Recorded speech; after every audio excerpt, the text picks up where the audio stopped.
Welcome and thanks for joining us. Job fairs bring employers and potential employees together, and job fairs are a great place to learn about job openings and research jobs and employers. With little preparation, you can maximize your time and get better results at the job fair. So today, we're going to go over how best to prepare for our job fair with our presentation of how to get the most out of a job fair in prep for next week. First, though, we're going to start with our land acknowledgement. Land acknowledgements are a way to recognize the traditional First Nations, Métis, and/or Inuit territories of a place. They are a necessary first step towards honoring the original occupants of what we know as Canada. They are inspired by the 94 recommended calls to action contained in the Truth and Reconciliation Commission of Canada. We recognize that it is important to not only read the land acknowledgement, but take a moment to reflect on its importance. For this, we would like to take a few minutes to reflect.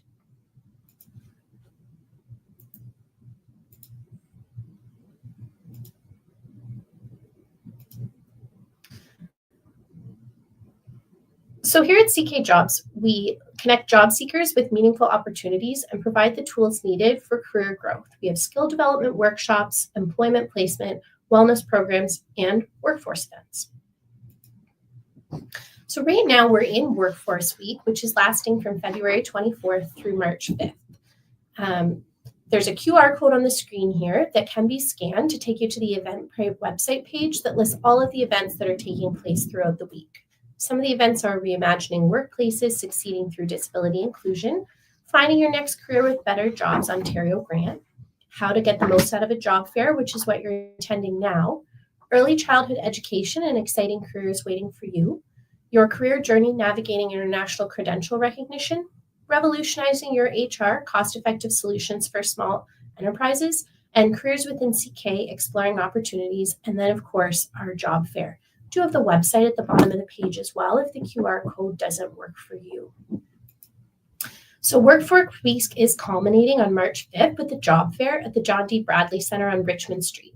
Job fair is open from 1 p.m. to 7 p.m. there, and they'll be recruiting for a variety of positions, including bookkeeping, general labor, welding, office administration, sales, healthcare, volunteer positions, and more. So we just want to remind you to save that date for the job fair. It's 1 to 7 p.m. next Wednesday, March the 5th. So job fairs bring employers and potential employees together. So we want to welcome you to this Workforce Week job fair preparation guide. The presentation will help you get ready for the upcoming job fair and will cover a variety of topics to ensure you make the most out of the event. Job fairs can provide you with an opportunity to make valuable contacts and learn more about various job opportunities in a variety of career fields. Job fairs are an opportunity to practice your networking skills and get comfortable having professional conversations. So what you want to do is research companies. We want to identify the companies attending the job fair. They are listed on the website, and more are being added each day. You want to research their mission, values, and job openings, and that way you'll be able to prepare questions to ask company representatives to be more prepared. You also want to update your resume. This is an important step in being prepared for a job fair. You want to have your latest experience and skills listed on the resume, and you may want to tailor some of your resumes to be specific for the companies that you're interested in. You can have one or a couple of different ones depending on the companies you're planning to interact with. You want to print multiple copies of your resume to bring to the job fair to give out to potential employers. It is always a good idea when you're updating your resume to have somebody else read it over. We often overlook our own errors, and an outside perspective can be really beneficial. We want to work really hard to prepare our elevator pitch, creating a brief introduction about yourself, highlighting your skills, experience, and career goals, and you want to practice delivering your pitch confidently. That's how you're going to sell yourself. The name elevator pitch comes from the amount of time it should take you to deliver it, about the time of a ride in an elevator. You want to work on your handshake, eye contact, and how you'll briefly explain who you are and what kind of work you're looking for. You want to try not to go too fast with an elevator pitch. Job seekers tend to go quickly and come across as rushed or a bit nervous, and you want to speak slowly and with interest. It's helpful to think of it in terms of the 3 points you want to sell your employer about yourself and what they'll remember about you. Rehearsing your elevator pitch will make you feel more comfortable in initiating these conversations with employers. So you want to try practicing in the mirror, or if you have somebody you can practice in front of, that's another option as well. When you're starting to wrap up the conversation with the employer, make sure to thank the person that you're speaking with for their time. And most importantly, request a business card. You're not going to remember everybody's name that you spoke to at the end of the event, and you want to have their email address to be able to follow up with them. When you're at the job fair, you want to dress professionally. Choose professional attire that's appropriate and business oriented.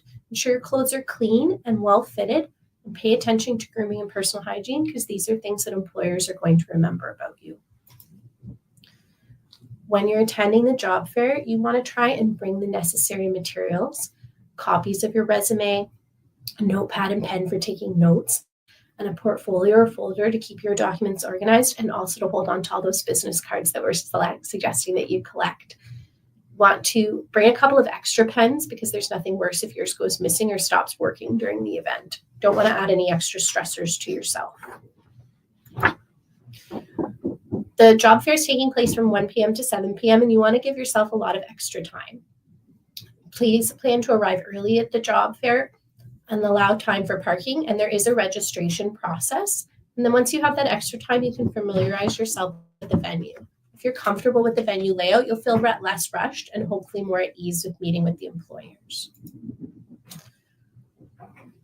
Once you arrive, you want to network with the employers. You want to approach company representatives with confidence. That's why we suggest that you practice that elevator pitch. You want to ask questions and engage in meaningful conversation. And again, remember to collect business cards and any contact information they may provide you. One tip that we like to give is to start your first meeting with an employer that's maybe a little bit further down the priority list. It'll help you feel less nervous about the pitch, and then you'll feel more confident when you reach that employer that may be of peak interest to you. As you approach each booth, be friendly, confident, and be prepared with something to say. Try to introduce yourself with a smile, eye contact, and a brief but firm handshake. Use your time wisely. You should be able to concisely convey what you want and why you're interested in that particular company and the position, and how your skills would make you suited for it. If the opportunity exists for on-the-spot interviews, you want to be prepared to go ahead and do so.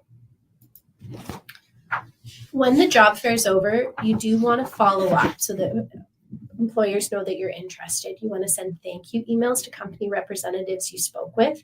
You want to reiterate that you are still interested in their company, as well as maybe the positions that you spoke about. And you want to keep track of any job applications and follow up as needed. So you want to send out those thank you emails within 24 hours of the job fair. So you want to send a thank you email to each person you met with, whether you're interested in the company or not. You don't want to burn any bridges. Who knows? Next time, the person that you spoke with might have moved up to a larger company with more interest for you. You don't want to copy and paste these messages. You definitely want to take time to personalize them so that the individuals know that you truly are interested in their company.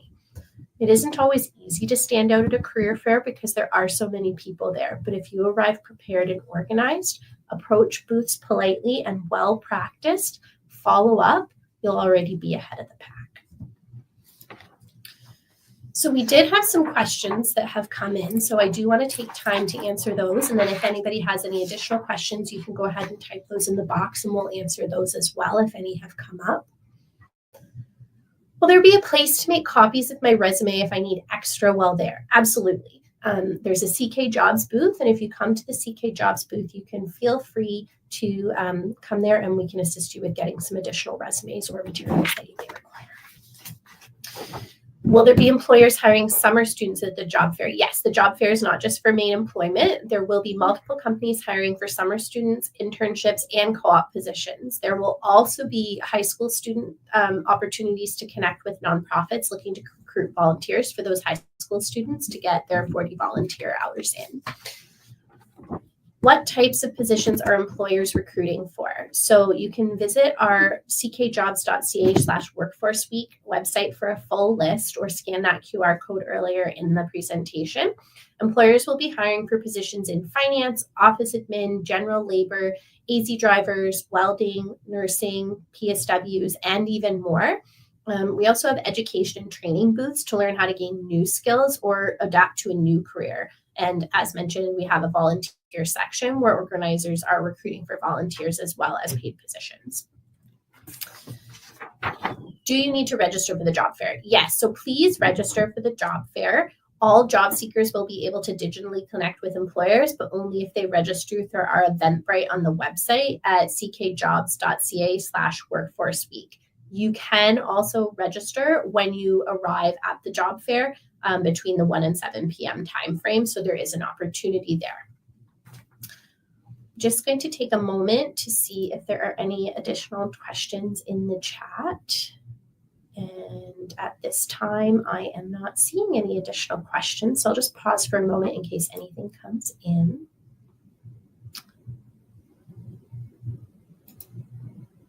And I'm not seeing anything else. So we do thank you for attending this presentation on how to prepare for a job fair. And we hope that these tips help you succeed at the Workforce Week job fair. And we really do wish you good luck with your job search. For any additional questions, you can visit our website, which is appearing on the bottom of the screen here now, chathamkentjobs.com/workforceweek. And there is a contact you page on there if you have additional questions that come up after the presentation. So we hope to see you next week at the job fair. Again, it's at the John D. Bradley Center between 1 p.m. and 7 p.m. on March the 5th, and that is over on Richmond Street. Thank you.